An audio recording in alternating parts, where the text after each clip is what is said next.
that, I have some questions for you. So we're gonna start with those, okay? They're not difficult ones. Well, they might be. So who here do we have who considers themselves a writer? Glad to know I'm in the right place. If you don't consider yourself a writer, that's okay.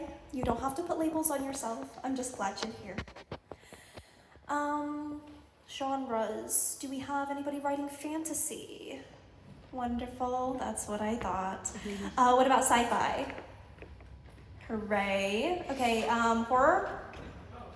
Nice. What about superheroes? Nice. Westerns? Romance? Should have put that one in the first set, huh? Forget that just because I don't write romance, that doesn't mean other people don't.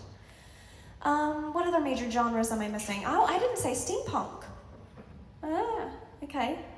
Did I miss your genre? Shout it out for me. Crime. Crime. Dystopia. I love a good dystopia. Thriller. Nice. Wonderful. Do we have any literary writers in here by any chance? Nice. Nice, nice. Okay, well, I will introduce myself. I am Katerina, or Kate, or Katie, or Hey You with the Crown, but I publish under KA, so that's the name on the slides. The reason I'm here talking to you today is because I am an author, and I have written a lot of first drafts, which makes me a little bit of an authority. But y'all are not here to listen to me talk about myself. So I'm gonna skip past most of that to how to finish the first draft of a novel. Who here has finished a project before, beginning, middle, end? Nice. Hopefully there'll be some tidbits here that will help you with your next project. Who here has started a project?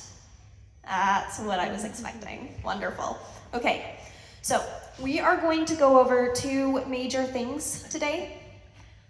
The first part is going to be how to get yourself in the chair, because if you're not sitting and doing the writing, the book's never gonna get done. And the second part is what to do when you get stuck and don't know what comes next. Oh, the QR code's on the table. Some of you have heard me say this already. If you don't have a QR code on the table, there are a bunch on this chair over here. Feel free to grab before, after, during questions, whatever.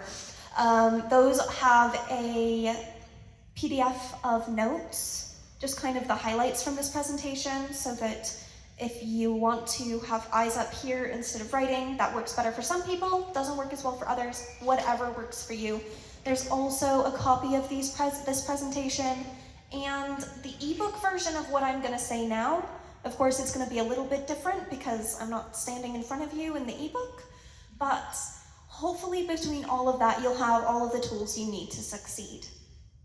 So, QR codes, important. The other thing about that lovely QR code is it has a copy of all of my other presentations too. So take a peek at those, you have all access to all of them. All right, let's get started. Who here has been working on a project for more than a year? Who here is exasperated with that project? Who here is tired of that project? Yeah. So when we are trying to finish that novel, the goal is to teach ourselves that we can. When you've been hitting your head against a brick wall for a really, really long time, you've kind of started to teach yourself that maybe you can't do it. Now, for some of you, this project that you've been working on is the correct one. If you are still motivated, if you still want to get it done, if you feel like you can, if this project still empowers you, go right ahead. But if you are no longer enjoying it and you just want to give it a rest, it's okay to do that. Once you know you can finish a project because you've done it, come back, it will be that much easier. So, when you're looking at the project that you are gonna go, beginning, middle, end, not necessarily in that order, it's okay to write out of order, you want something that you know is gonna be fun, you know where it's going, because I'm sorry, if you have a great beginning that you're super excited about and then it fades off into the void of nothingness, it's gonna be a little harder to get it done. And of course, you've got to have the passion, and you can always come back to the one you've been working on. So that's the spiel there. So y'all have phones, yeah? Is that where you keep your diary? Okay, I want to see those. I promise this is not a grift. Like, I am actually going to ask you to do something. So, we are going to set a deadline. Now, if this is triggering something that is not helpful, then close your ears for a half a second, because I'm not talking to you. If deadlines are your kryptonite, then put on your headphones. But if you are like me and the pressure of a deadline is what gets you moving, then I think it's time for you, in this group with a bunch of other people who are also doing it, to set a deadline. When I wrote my very first novel, I was 12, and you can imagine just how good that one was. Yeah, it was worse than you're thinking. I did it in 30 days. 10 out of 10, do not recommend. It was a lot. And I was not an adult yet, didn't have all those responsibilities. But that 30-day deadline had something that was very helpful. It made my heart pound. I thought it was almost impossible and that I was going to be the coolest person ever if I did it. I am the coolest person ever. Not because I did that, though. So I would say anything between 30 and 90 days is probably pretty reasonable. Only do 30 days if you are as masochistic as I am. But set a date that makes your heart pound and write it down in your calendar. I'm not seeing enough typing. Now, when I say that you're going to have this book finished in this amount of time, I am not saying that every scene should be written, and I am certainly not saying every scene should be polished. That is, no. I am saying that you should have the major plot points. There might be some filler to stick in between. That's okay, that happens. And quite often, when you have filler that you've just kind of skipped over, that's a sign that it probably shouldn't have been there anyway. You would have had to edit it down the line. But beginning, middle, and end. Can we commit to that? Okay. Can I get a verbal response? Can we commit to that? Yeah. Okay, much better. All right. So, now when you put something in Google Calendar, there's this lovely little drag and drop thing you can do to like push it back. Anybody else guilty? Yeah, I see some smiles there. Yep, I'm not the only one. So in order to fix that little feature, we're gonna tell a friend about this deadline. Yeah? Plan a party, because you are going to have written a novel after that day. And let's be real, when you've got somebody else relying on you, it's a whole lot harder to nope out. All right. Then, of course, you've got to write, and sometimes that is the most difficult part. So, we're going to talk writing schedules. I'm not going to go over all of the information that is very much on the interweb about maybe move location if you get stuck. It is helpful, yes. But I think that we all have different schedules, yes? And we're all going to have different times that we can write. And some of us, like me, really struggle with consistency. If I tell myself to write at the same time every single day, that novel's not getting written. But if I say, well, I want to write for an hour every day, whenever I get the chance, am I writing sometimes at 11 o'clock at night? Yes, I am. But it gets done. So think about yourself, think about your schedule, think about what works for you with other commitments, and write down a schedule that works for you. Whether that's a sentence saying, I commit to writing half an hour every day whenever I get the chance, because if I do this every day, it's going to explode my brain.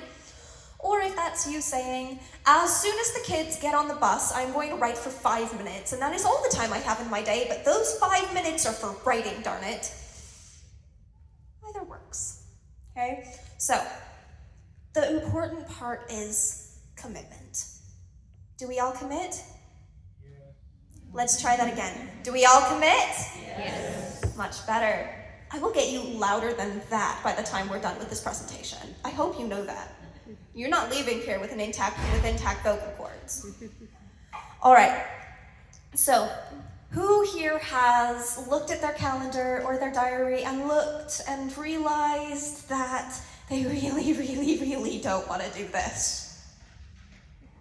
Okay, nice. I'm not in the minority. Well, okay, if I really took that show of hands literally, I am in the minority, but I'm assuming that most of you would have raised your hands. So, here are some fun gamification techniques to help you actually sit down. Number 1 is the writing sprint. Has anybody else here done a writing sprint? Nice. One of the more common techniques. The number 1 rule is write bad words. Not even a little humor chuckle? No? Nothing? Okay. No, I'm not talking about swear words. I'm talking about the literary abyss where you throw all of the words that will probably never be published, but that's okay because you're getting them on the page. Do you want to know what kind of words don't ever get published? The ones that are never written. So write all of the terrible sentences that you can possibly get out of your brain onto the page, because A, not all of those are as bad as you think they are, and B, that's what editing's for. So, I like to do 15-minute sprints. Sometimes when you really, really, really, really don't want to do it, 5 minutes is enough to get you going. But writing sprints. If you like to write with your friends, you can turn it into a write-in where you get a bunch of other people together and you all do writing sprints, and then you get to gloat about who got the most words, and nobody is looking at the quality of those words now, are they? So if competition is your friend, that's helpful. Also, if body doubling is your technique of choice, a write-in is a fantastic option. Now, who here has a bag of dice? That's what I thought. If you don't have a bag of dice, go down to the show floor. I'm sure there's lots of lovely people who will sell them to you. So, this one's fantastic for those of you who love a good roll. And it's not always going to turn out super well. So, you've got 2 dice, you've got a D20, you've got a D10, yeah? Okay. The D20 is how many minutes you have to write. That could be 20 minutes, that could be 1. We call it a critical failure. That's okay. The other one is how many words you have to write. So if you roll a 10, and then you have to write 1,000 words, and you roll a 1, you have 1 minute to do it. I want to see what those sentences are after you're done with them, because I'm sure they probably won't make any sense. But you started writing, and that's the point of this one. And then, of course, word prompt. Who has been in a situation where you're staring at the page and it's more or less blank, and you just don't know how to start a scene? Yeah, that's what I thought. So pick a word. Honestly, first sentence does not matter. Find the most oddball way to incorporate the word chair into your book. Is it going to be a terrible sentence? Yeah, but that's the point. We're not after perfection. The number 1 novel killer is perfection. Editing is a stage for a reason. So, those are our get our butts in the chair sort of ideas. Before we move on to phase 2, does anybody have questions, comments, anything they want to say? Anything they want to ask about how to get your words out? Crickets? Okay. Yeah, absolutely. So I started with one book, and then there's too many ideas, then it became 2 books, and then there's too many ideas, and it became 3 books. So now I can't finish the first book until I figure out the 3rd book, and so that's where I've stopped, and that's why I can't sit down to write, and I'm like, Right. that's my, how do I fix it? To paraphrase the question, so many ideas have happened that one book ballooned into 3, and because we don't know what happens at the end, finishing book 1 seems impossible. Is that accurate? So, how many authors do you think? Let's go ahead and throw Robert Jordan under the bus. Do you think he knew what happened at the very end of his series? No. A lot of the authors that you idolize have a vague idea of where they're going. They've probably, unless they're writing a planned trilogy, which some are, most of them wrote a book and then went, okay, cool, I think I know where book 2 is going. You don't have to know the answer to keep writing. There's the stage of developmental editing. Who here is familiar with the editing funnel? Okay, we've got some of you. For those of you who don't, editing is like a funnel. We start with the really big stuff, the developmental editing, and that is editing the ideas for things like continuity. If in book 1 this happens, then in book 3 we really got to do something else, right? Then you move down through checking your paragraphs and your sentences and punctuation, right? And it's easy to paint yourself into a corner when you're writing your first book, when you're thinking about, well, everything that happens in book 1 has to be settled before I can start on book 3, right? And that's what gets you stuck. So my advice would be to write what you know of book 1. You can always go back and adjust. And could you possibly put yourself into a bit of a situation in book 3? It's possible. It's entirely possible. I end up in situations in book 1. So those I did this and I can't undo it, so now what do? Those situations are going to happen no matter what you do. They're going to show up. You're going to have cool new ideas while you're writing book 2. Book 1's out in the world. People are reading it. People are loving it. And you're going to be like, oh, that shouldn't have happened there if I wanted book 2 to happen the way it's happening. It happens. Yeah, I don't know if that's helpful, but that would be my advice. Other questions? I've got room for one more before we move on.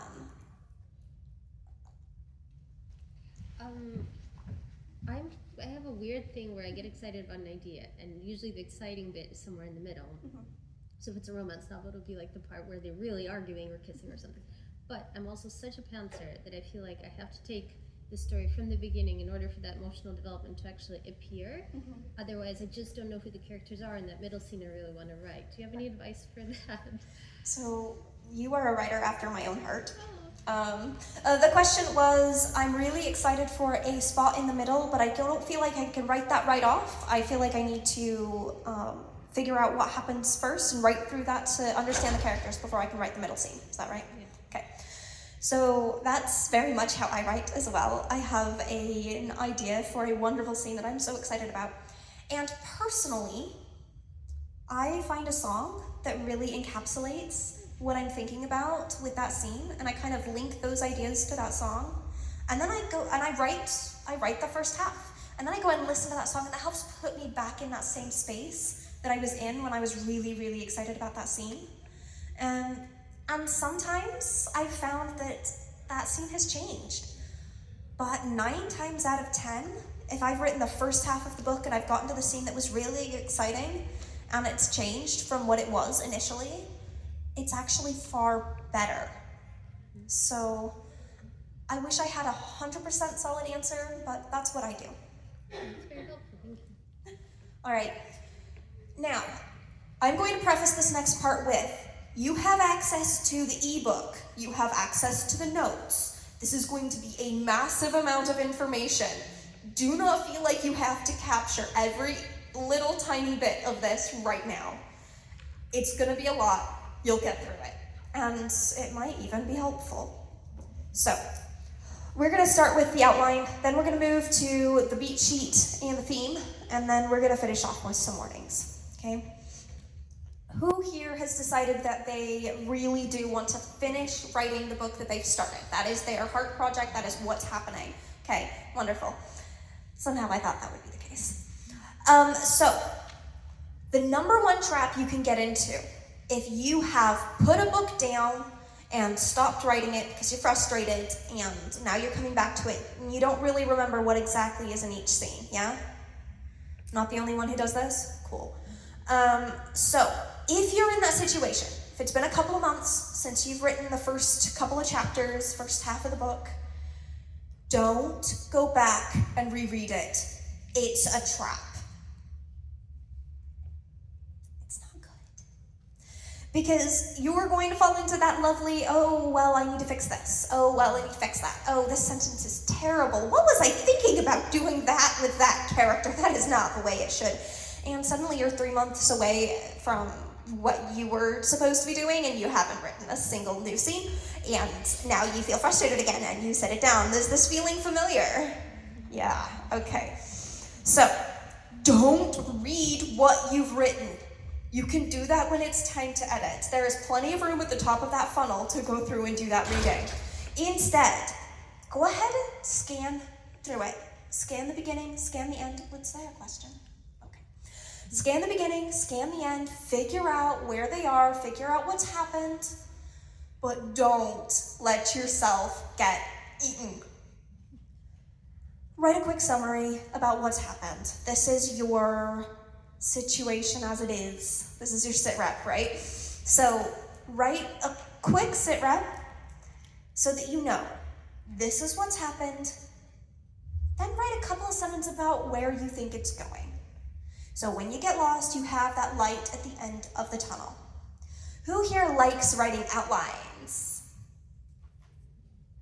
Most of you agree with me, but some of you like plots, like outlines. That's good. I am honestly so envious of you right now. I am writing my dissertation and they have told me to write an outline and I am just... But what the MA program wants, the MA program gets. Anyway, so congratulations on liking outlines. I don't. So when you are looking at making sure that you have an outline to just keep finishing and going, it's okay if this is a broad strokes document. It's okay if it's that song that's about that scene that you were really excited about. That might be enough for you. It is totally fine to be a discovery writer as you go through this process. Now, you stick it up where you can see it, because sometimes this is gonna get really dark and you're gonna wanna keep going because you know where you're headed. Time for the beat sheet. Who here has heard about beat sheets? Who kind of knows what, okay, awesome. Awesome. So a beat sheet is a lot of different things to a lot of different people, and there are a lot of them out there, but in general, a beat sheet is a series of scenes that somebody says you have to have in order to be successful. Notice I said somebody says, I don't say, honestly. Beat sheets are helpful for when you get stuck, and that is as far as I am willing to go. These are the beats that I have put together, and I have used quite a bit from K.M. Weiland's Helping Writers Become Authors. If you haven't seen her stuff, you should probably go check it out because it's absolutely amazing. And I took some inspiration from Blake Snyder's Save the Cat as well. So if you've read any of those, you'll see some familiar themes in here. I am not saying that you have to write to a beat sheet. Please don't. But this is a map for when you're like, I don't know what happens next. Who here has heard of the saggy middle? Who here has got lost in the saggy middle? Me too. So, this can be especially helpful around then. So, going through it pretty quick here, the inciting incident. Who has not heard about an inciting incident? Okay, that's what I thought too. But something's happened to the character. They know there's something up. You can kind of start to see some of their flaws, but it's not super apparent yet, and they are just moving through their life when something comes along. At the first plot point, that something drags them out of bed and says, hey, you gotta go do something. You gotta go learn something. Could be it could be that the love interest walked into the room, and now they're supposed to be dealing with that. It could be that the wraiths have started chasing them, and they've got a ring burning a hole in their pocket.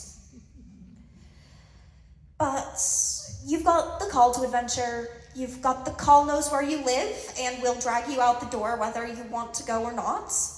That's kind of that spot. That's where a lot of writers tend to find it a little bit easier. You know, that's sometimes what we have moving in. Then we get to the problem point, the midpoint.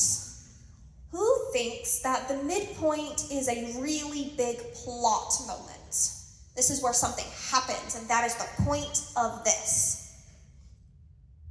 The midpoint is a problem child because it has very little to do with what's actually happening in the story. It has a whole lot more with what's happening. It has a lot more to do with what's happening inside your character's head.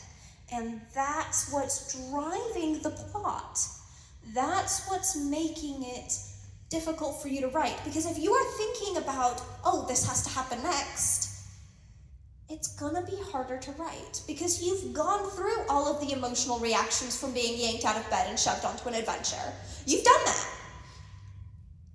Now you've got to do something else. And that's where the midpoint can become a problem. We will talk about what the theme actually is in just a second. But yeah, this midpoint, not about plot, yes, about character.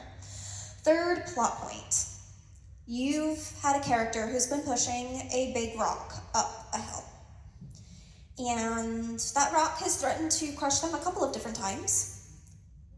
But eventually, they get it to the top of the hill. What they don't realize is that there is a village on the other side of this hill, and they might have just nudged it over the edge. The third plot point is when that ball starts rolling faster and faster and faster, and there is no stopping it at this point.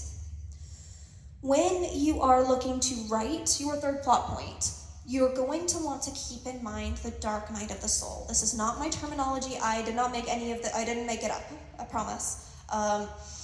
Dark night of the soul. It can be defined as a lot of different places, but in this particular use case, we're talking about the moment that happens about 3/4 of the way through the book, where everything is lost. And your main character just got defeated. Oh, the MC on all of these slides is main character, by the way. I have gotten questions about that. So, this is the thing that the antagonist usually puts into play that directly causes the main character to fail, which is, of course, the next thing we're going to be talking about. Dark Night of the Soul. Your main character, your antagonist, has been watching the main character. And they have been noting all of those little flaws, all of those things that the main character doesn't really do super well. And during the third plot point, they figured out how to turn those little flaws into a really big hammer.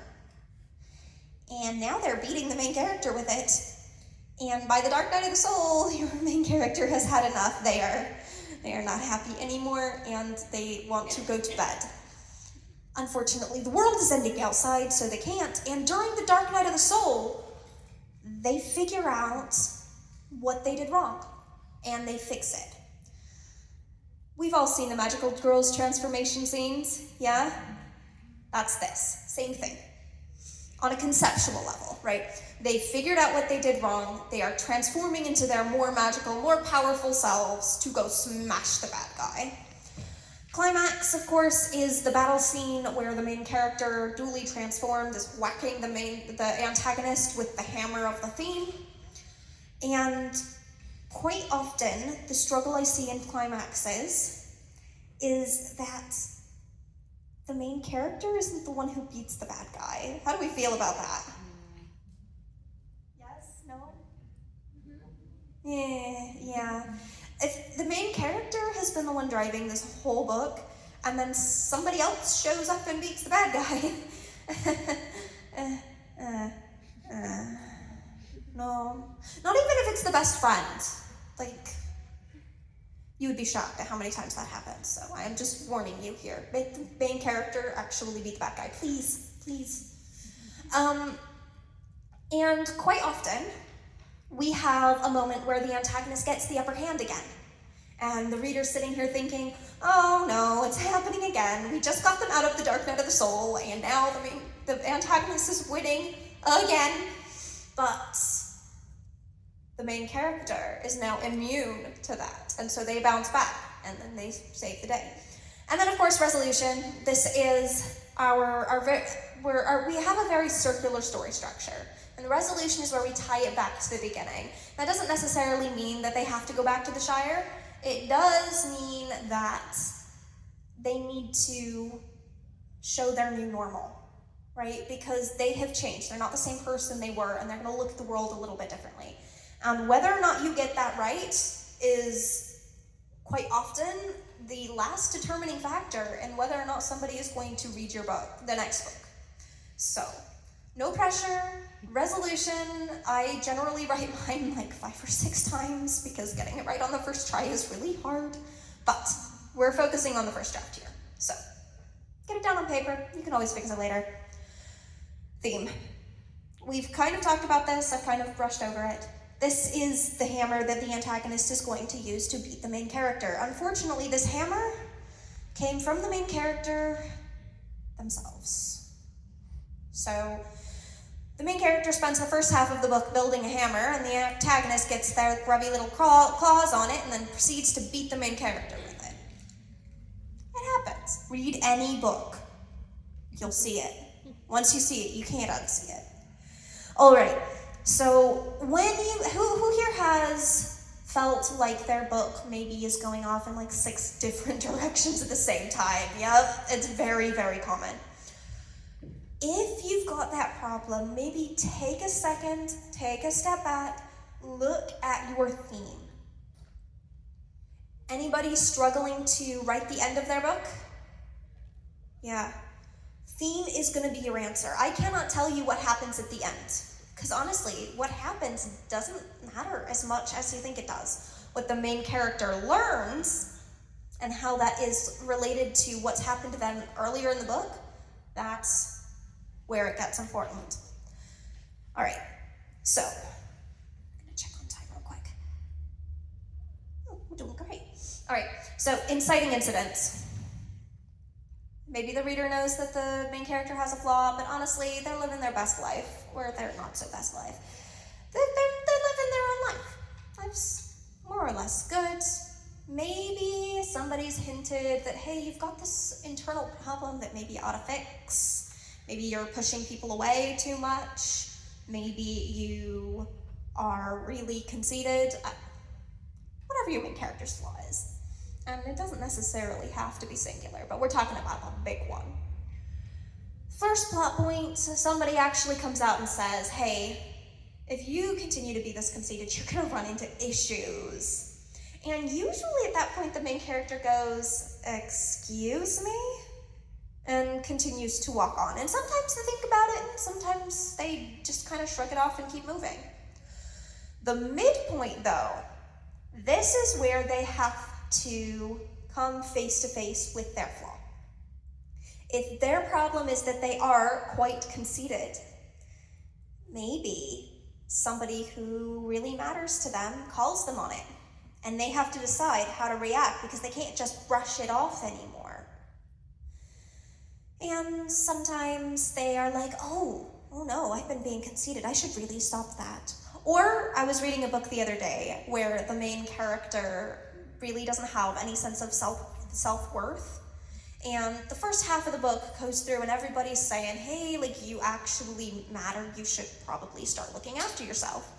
In the midpoint, she has a choice. Can she sacrifice herself to beat the enemy, or is she just gonna do what she can and not sacrifice herself, but maybe still be able to save her friend?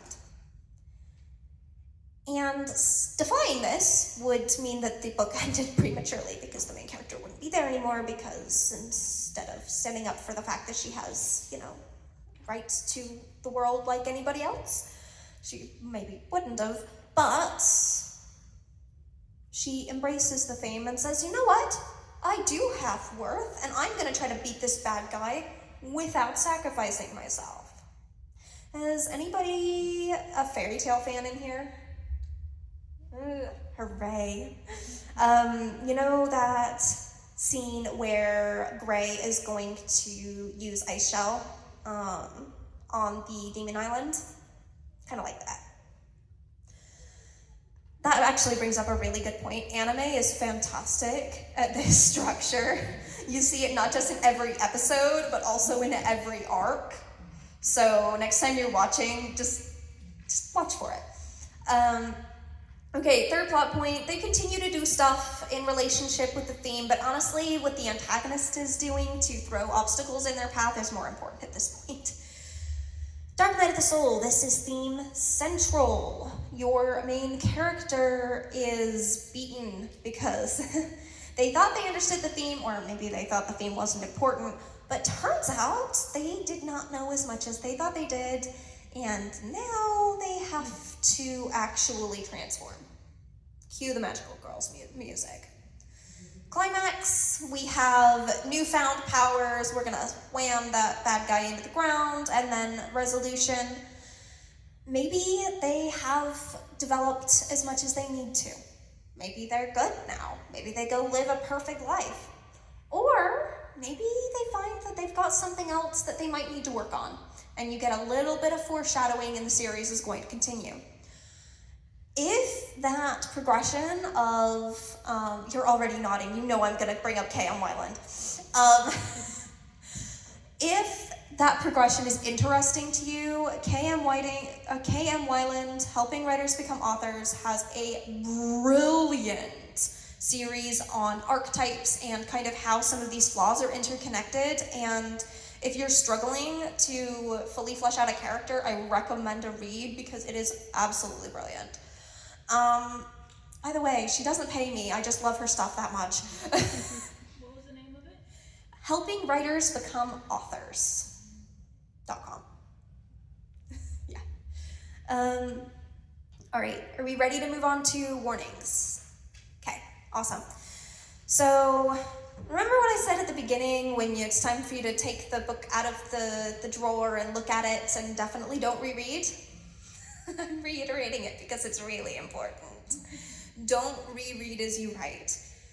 Now, for some of you, there is always an exception to the rule, right? For some of you, reading, the last couple of sentences or the last couple of paragraphs of yesterday's writing is going to be super helpful. And if it is helpful, go ahead and do it. But for the love of everything good and holy, please don't go back to chapter 1. Please. Because you will get sidetracked.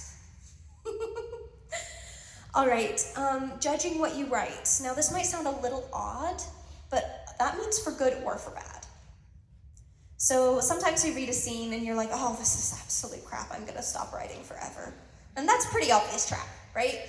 Let's be real, everybody's first draft is terrible, but convincing your brain of that sometimes can be quite difficult.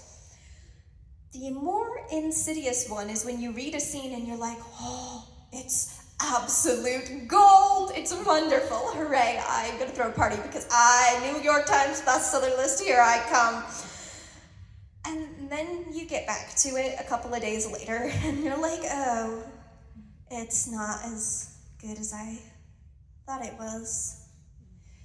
Or you let yourself really vibe with that emotion, and then you sit down to write the next day and you can't write anything as good. It just won't come out of your fingers. Now you're sitting here writing terrible sentences, like you've always been, and you just want to stop. So just be careful. My default is every word I write is pretty bad, and you know what? If during editing I find out that some of it's actually pretty good, then hooray. But just be careful of some of your emotional reactions to your writing, because you are very close to your novel right now, and your impressions will change as you gain some distance. Rewriting. Who here has had that moment where they're like, oh wait, character A wasn't supposed to go there, they were supposed to go over here. That means they wouldn't be with character B anymore. I better go back and rewrite that scene so that's what happens. Anybody done that? Yep. And then you're editing again, and instead of moving your plot forward through that beginning, middle, and end that we committed to doing, remember that? Yeah, you're not doing that anymore, and you don't have very long to get this book done. So, what I do is I write in Scrivener most of the time, and they have this lovely little synopsis box, or this note box, and I tend to write what should have happened in the synopsis box so I can come back later and fix it. So that way I remember what should have happened, and then I continue drafting as though that had happened. So then all you have to do is come back and change that one scene while you were editing, instead of having to now untangle everything moving forward. This is especially relevant if this is like chapter 2 where this has happened and you're currently writing in chapter 16. Please don't go back to chapter 2. That's not a good idea. Chapter 2 is written right now. Leave it be. So that's the gist of what I've got for you. We talked about how to get prepped, making those commitments. We discussed the fact that it is okay to not have a consistent writing schedule, but if consistency helps you, please go for it. We talked about how to get started back on that project that you put down for a minute and now you don't really remember everything that happened. And we talked about what to do when you get stuck. And just as clarification, that is what was happening with the beat sheet. That is, okay, I've got a middle coming up and I don't know how to figure out what should happen here. That's when you go check the beat sheet. This is not I should be writing every single one of these beats. Like, you don't have to, especially y'all who are writing more literary. Like, it's not gonna be helpful for you. But when you get stuck, it is a fantastic cheat sheet to get that imagination going. So yeah, that's what we've talked about today. Do we have questions? Wow, okay. We're gonna start over there. Maybe an embarrassing question, but how important is having a theme for your story? I would say that the theme is probably the most important part of your story, because if you don't have it, things don't tend to tie together.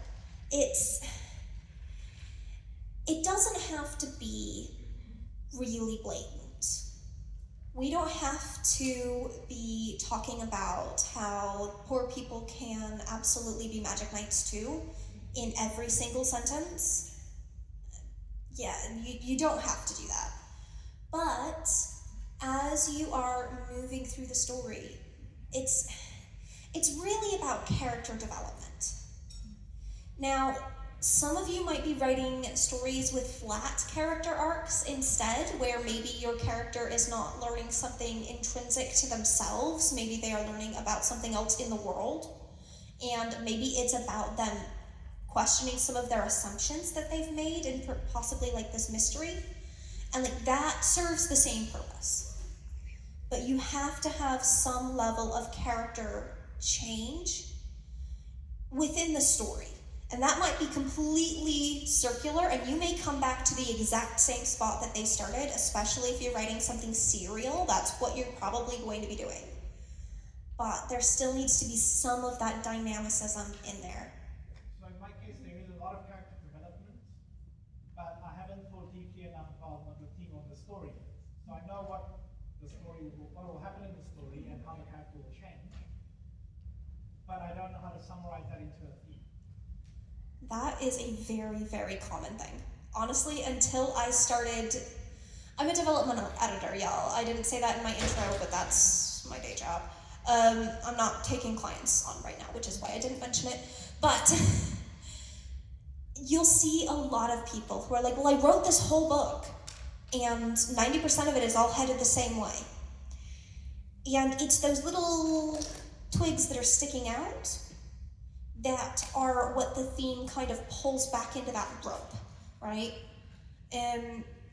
So if you've got a plot that is cohesive, you have a theme, and finding that theme and reading your work and figuring out where that common axis of change is might be super helpful. Or, it's very helpful to help you bring in some of those threads that have kind of come loose from the weaving. But especially if you're going trad, quite often an editor will help you with that. So, but if you haven't finished your novel yet and you get stuck, quite often digging deep and finding what that common thread was and going back to that common thread is what's going to help get you unstuck. I don't know if that's made any sense, but if we want to hash this out, I am available for more questions, and we can have a more in-depth discussion of this after. Thank you. All right. Yes. Okay. Yep. I actually have the opposite problem. Okay. Because I feel like I always start with themes that I'm really excited about, and then create characters and a story that makes sense with that. And I often get halfway through and I'm like, the plot is not connecting enough to the theme. Mm-hmm. And I'm wondering what you thought about that, and is that maybe because I haven't done enough work on the characters before I start writing? Or, I don't know, I feel like I'm often being like, oh, the plot is not working with the theme enough. Mm-hmm. So, what kind of shape is your antagonist in? Are they running along the opposite side of that change line? That sort of axis of change? Because quite often, when we have a theme that is like something super blatant, instead of something that's maybe more hidden inside the characters and what's happening with the plot, quite often you will have the characters are kind of doing this thing and the plot is kind of doing that thing, right? Instead of letting them braid into one cohesive whole. Is that what you're seeing, or have I misinterpreted? Because I totally could have. No, I think I have an idea for a theme, and then I have an idea for the characters in the plot, and I start writing and they organically work together. But then I realise that's not connecting enough to the theme. And then maybe like you're saying, that's actually about the antagonist who needs to be more developed. It could absolutely be about the antagonist, because the moments where the theme and the plot come together the most, the midpoint, well, the inciting incident, it should at least be there, but the midpoint, the dark night of the soul, the climax. And whereabout are you on your draft? So this is actually a screenplay. I've done about like 60 pages, Okay. and then the first 2/3 are great, and the third act is just completely fallen apart. Because they've diverged, and so now it's time for them to all come back together and link together. Okay, I wish I could give you very specific advice. I would need to be working with you individually in order to do that. But I will say, look back at your character's main flaw and think about how the antagonist is going to take advantage of that. Because that's the interaction that's going to make that last third of the book really come together, or the screenplay in this case, really come together. So that's where I would be looking, but if you want to tell me a little bit more about it after this session, I'd be more than happy to have a conversation. Thank you. We had a question back there, yes. First question, is that guy your guy? Yes, that guy is my guy. Cool. Yep. Otherwise was about to warn you. Yeah. So, I thought this might just be a me question, but talking to author friends, apparently it's quite a common thing. Mhm. What do you do if you've written a book that is your book, and an agent has said, love it, adore it, it's a bit weird for a first novel, it's more of a second or third, what else can you give me? How do you motivate yourself to write again, do it again? It's so difficult. I honestly think that second books and third books are so much more difficult than the first one, because sometimes, well, there's the editing process. You can finish it, but but it's getting through that middle. Is it I don't have ideas? Is it I just don't want to sit down and write? It's that I have ideas, but now I've got to do it for a reason, and it's got to be perfect. I think you might have just answered your question. Does a first draft have to be perfect? I want you all to say it. Does a first draft have to be perfect? No. Okay. Is your agent asking for a first draft? Yeah? Okay. So the first thing I would say is actually a disclaimer. I am indie published. I am not agented. So I haven't had some of that experience. But I would say that an agent took you on because that agent is invested in you. And so A, you can definitely have a conversation with this agent. And B, anytime you do writing, anytime it's time to start on that new draft, start on that new book, you're going to have this feeling of, I know where it's going to end up, and that's with this agent or with this publisher or on this shelf. That's what I want, and I want it so desperately that sometimes it's hard to let a project breathe and be its own being. Because not every project you write is going to be the same. And it's really hard to go through the terrible twos again, now that you know they're coming. What I would say to you is, get the first draft out. I would do it in the 30 to 90 days. And don't call it the first draft. It's not. It's your draft 0. This is not something anybody's going to see. It's okay. Do you have a deadline from your agent? Yeah? Oh my goodness. This is making it even harder. Oh. So, I mean, honestly, I would take a walk. I would go, I know, it's so cliche, isn't it? Isn't it? When I need my brain to work and I'm on a deadline, I just have to get my body so exhausted that like my brain is working instead. And I don't know if that's gonna work for you. You're in a really tough spot. But that's what I would say is it's so difficult to let go of your perfectionism when you know somebody's gonna be looking at this. But your agent is not going to say, I really love this book enough that I'm going to take a chance on you. They're not getting paid until they sell your book. They have already stepped out on a limb for you, and they're not going to say, I loved this book enough to step out on a limb for you. But because this one was so trash, I'm just going to turn my back on you and ignore you. That's not going to happen. If it's that fear, I know it's quite difficult. I will extend the same invitation to you. Let's chat afterward, okay? All right. So this might be a silly question, but my background is in writing interactive fiction. Wonderful. I've come from episode gaming to kind of starting to write my own book. Mm-hmm. So I've started like chapter 1, chapter 2, chapter like, and then I'm kind of like getting stuck in the middle. Is there like any other techniques? Because I've got most of. So I planned it all out with the episode writing. So I'm doing the visual game first, and then I'm doing the book. Okay. I keep switching between the two. I'm kind of stuck in the middle, really. Right. That sloppy middle.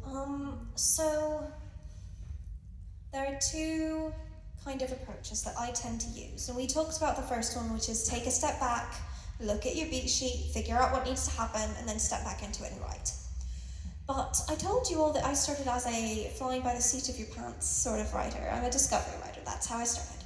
And so when everything else fails for me, I sit down and I set a 15-minute timer and I write in roughly that spot.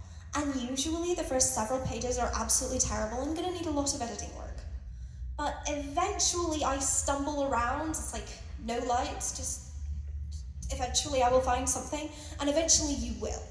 And you will grab onto something. And it's difficult to have that faith and sit down and do that 15 minutes. regardless of how you feel, because when you've been writing and it hasn't been working and it hasn't been working and it hasn't been working, it's difficult to know that you will find that light, but it will happen faster than you think. It may be 3 or 4 sessions of just sitting down, and I'm not saying sit down for like 3 hours and just get through it. Like, if at 15 minutes you're like, I can't do this anymore, you can be done. Like, that's fine. But having a couple of those to just kind of get through that block might be what you need. Yeah.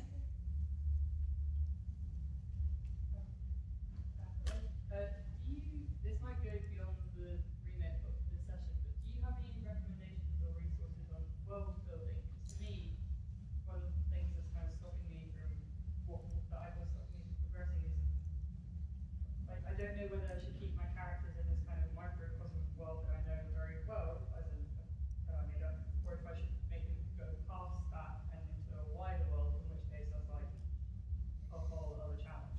So yeah, I think that's been blocking me a bit, and I don't know much about how to contain that challenge or kind of just see what happens, because I very much am at least at this stage of writing. So, but I'm wondering if like a tool or something could help with that and help me move past my block.